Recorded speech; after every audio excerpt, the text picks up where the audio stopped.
اور اس کے بعد آپ یاد رکھیں کہ غلام کی کوئی زندگی نہیں ہے. جب آپ کسی جگہ پہ نوکری کر رہے ہوتے ہیں تو آپ کی حیثیت نوکر کی سی ہوتی ہے. جو حیثیت آپ کے گھر کے کام کرنے والی مائی جان کی آپ کے گھر میں ہوتی ہے، وہی آپ کی حیثیت جہاں پہ آپ نوکری کر رہے ہوتے ہیں وہاں پہ ہوتی ہے. اس بات کو بہترین طریقے سے آپ نے سمجھنا ہے، اور اس کو سمجھانے کے لیے بھی میرے پاس بڑے زبردست قسم کی سٹوری ہے، اور میں بالکل آپ کو سناؤں گا بھی. یہ کہانی شروع ہوتی ہے ایک غار کے کنارے سے جہاں پہ خرگوش بیٹھا ہوا ہے اور اس نے اپنے ہاتھ میں ایک لیپ ٹاپ لیا ہوا ہے. اب وہ لیپ ٹاپ کے اوپر ٹائپنگ کر رہا ہوتا ہے. اس کے پاس ایک لومڑی گزرتی ہے. لومڑی اس سے پوچھتی ہے کہ تم کیا کر رہے ہو؟ خرگوش کہتا ہے کہ میں ایک تھیسس لکھ رہا ہوں. لومڑی حیران ہوتی ہے، کہتی ہے تم اور تھیسس کیسا تھیسس لکھ رہے ہو؟ تو خرگوش لومڑی سے کہتا ہے کہ میں یہ تھیسس پر کام کر رہا ہوں کہ ایک خرگوش لومڑی کا شکار کیسے کر سکتا ہے. تو لومڑی بڑی پریشان ہوتی ہے کہ یہ کیسا تھیسس ہے، تم کیسی نکمی اور رحم کمانہ باتیں کر رہے ہو، ایسا ہو ہی نہیں سکتا کہ خرگوش کبھی لومڑی کا شکار کر سکے. تو خرگوش بڑا معصومانہ انداز میں اس کو جواب دیتا ہے کہ اگر تمہیں لگتا ہے کہ میرا تھیسس غلط ہے تو آؤ غار کے اندر چلتے ہیں، دودھ کا دودھ اور پانی کا پانی ہو جائے گا. لومڑی چلی گئی اندر خرگوش کے ساتھ. لیکن تھوڑی دیر کے بعد کیا ہوتا ہے کہ خرگوش اس لومڑی کے پاؤں کی ہڈی اٹھا کر کے اس کو چوستے چوستے باہر نکل رہا ہوتا ہے. تھوڑی دیر کے بعد اسی جگہ پہ ایک بھیڑیا آتا ہے. بھیڑیا بھی خرگوش سے پوچھتا ہے کہ تم یہاں پہ کیا کر رہے ہو؟ خرگوش جواب دیتا ہے میں ٹائپنگ کر رہا ہوں، میں تھیسس لکھ رہا ہوں. بھیڑیا کہتا ہے تم کس طرح کا تھیسس لکھ رہے ہو؟ خرگوش کہتا ہے میں تھیسس اس طرح کا لکھ رہا ہوں کہ ایک خرگوش بھیڑیے کو کیسا شکار کر سکتا ہے. بھیڑیا بھی بڑا غصے میں آتا ہے، کہتا ہے ایسا ہو ہی نہیں سکتا کہ بھیڑیا کبھی خرگوش سے شکار ہو سکے. جب خرگوش اس کو وہی جواب دیتا ہے کیا ہے آپ میرے ساتھ ذرا غار کے اندر دیکھ لیں، میں تھیسس پہ کام کر رہا ہوں، میرا ریسرچ ورک پورا ہے یا نہیں ہے.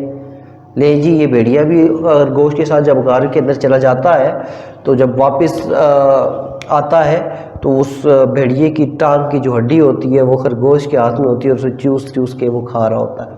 اچھا شام کے وقت ایک ریچھ بھی وہاں نکلا. ریچھ نے بھی وہی سوال کیا جو بھیڑیے نے اور لومڑی نے کیا تھا کہ چھوٹے میاں تم یہاں بیٹھے کیا کر رہے ہو؟ خرگوش نے کہا کہ میں یہاں تو بیٹھے ٹائپنگ کر رہا ہوں اور میں تھیسس لکھ رہا ہوں اور ایک پروجیکٹ کے اوپر کام کر رہا ہوں. اور ریچھ نے پوچھا تمہارا پروجیکٹ کیسا ہے؟ خرگوش نے بتایا کہ میرا پروجیکٹ یہ ہے کہ خرگوش ریچھوں کا شکار کیسے کر سکتا ہے. اب جب اس نے یہ کہا تو ریچھ کو بھی بڑا غصہ آ گیا، کہتا ہے یہ ایسا ہو ہی نہیں سکتا کہ کبھی ریچھ کا شکار خرگوش کر سکے. تو بس خرگوش آگے سے جواب دیتا ہے کہ اگر آپ کو میری بات کا یقین نہیں تو آئیں ذرا چلتے ہیں اندر، دیکھیں میرا ریسرچ ورک کمپلیٹ ہوا ہے یا نہیں ہوا، آیا کہ میں اپنے دعوے میں سچا ہوں یا نہیں ہوں. لیں جی جب یہ طے پا گیا تو ریچھ اور خرگوش دونوں غار کے اندر داخل ہوئے. خرگوش نے ریچھ کو شیر کے حوالے کیا اور اپنا انعام لے کے واپس غار سے باہر آ گیا.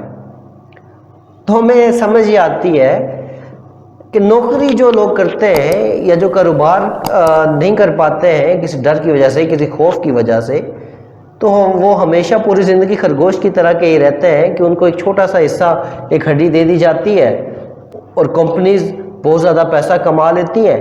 جیسے شیر نے اپنا پیٹ بھرا اور خرگوش کو ایک چھوٹی سی ہڈی دی، اسی طریقے سے امپلائز کے ساتھ کمپنیز کے اندر، اسی طریقے سے گورنمنٹ ملازمین کے ساتھ اور جتنے بھی چھوٹی چھوٹی نوکریاں کرنے والے لوگ ہیں ان کے ساتھ یہی ہوتا ہے. تو لہٰذا what would I recommend کہ کاروبار کی طرف جائیں.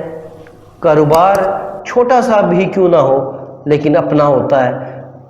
آپ کو غلامانہ زندگی نہیں گزارنی پڑے گی، آپ کی ایک اپنی ڈگنیٹی ہوگی، آپ کی ایک اپنی عظمت ہوگی، آپ کی اپنی ایک شخصیت کا جھلک نظر آئے گی کہ جب آپ اپنا کام کر رہے ہوں گے، جب آپ کاروبار کر رہے ہوں گے. لہٰذا اگر زندگی میں کامیابی چاہیے تو آپ کو چھوٹے سے حصار سے نکل کے وہ کنواں جس کے مینڈک آپ بنے ہوئے ہیں اس کنویں میں سے آپ کو نکلنا پڑے گا. جب آپ اس میں سے نکل جائیں گے تو پھر کامیابی آپ کے قدم چومے گی، پھر دنیا کی کوئی طاقت آپ کو ترقی کرنے سے نہیں روک سکے گی. لہٰذا غلامانہ طرز زندگی چھوڑیں اور آئیں اپنا کاروبار شروع کریں۔